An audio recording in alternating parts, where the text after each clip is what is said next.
my channel. This is Maricel again. So in today's video, guys, I'm gonna share with you which is better, fiancé visa or a spousal visa. Are you ready? Let's do this. So to start with, let's learn the difference between K1 and Cr1. So the K1 is the fiancé visa route, and the Cr1 is also called IR1, is the spouse visa route. These are two common options for couples. So which is better, fiancé visa or the marriage visa? This is a very difficult question to answer because each process has its advantages. To decide which is best for you, we first need to look at your situation. In a few cases, you will actually have a choice, but usually you won't. You either married or you aren't. If you are already married, you can only do a marriage visa. If you are not eligible for the fiancé visa because your spouse is no longer your fiancé. If you aren't married, then you have a choice. You can either file for the fiancé right away, assuming you have already met your fiancé in person and meet the other qualifications.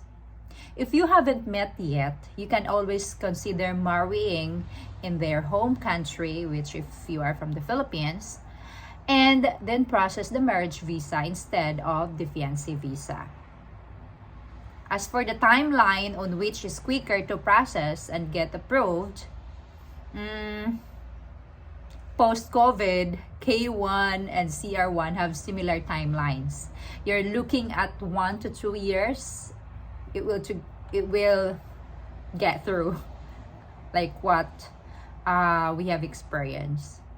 So Cr1 is a little expensive if you do it yourself. So no need to ask help from the agency if you're just doing it yourself. It's less expensive compared to K1. And yes, I think it's a better option.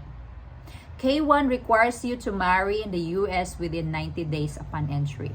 Yeah, that's the 90-day fiancé visa. Cr1, you can marry in the Philippines while file the petition and wait for approval. Your spouse receives a green card once they arrive in the United States. You don't have to file for adjustment of status to obtain permanent residency. For K1, you need to file for adjustment of status and work permit. I am a K1 visa holder here in the United States of America, and currently I'm still waiting for my green card and my work permit, which may take time, like 6 to 12 months, I guess. Yes, I filed it August. Until now, still haven't received any of my approval of my green card or my work permit. But I already had my biometrics, so I'm still waiting for it. But that depends on which state you are into, the processing and the timeline. Now, yeah, because of that, I cannot legally work yet, so staying home, staycation.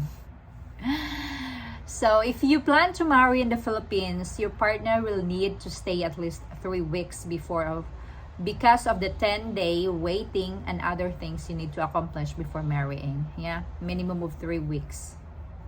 So, question, should I use K1 or Cr1? So it really depends on your plans and budget. Some cannot wait to get married, so they go with spousal visa or Cr1. Others opts for K1. Each situation is unique and it's entirely up to you and your partner. Alright?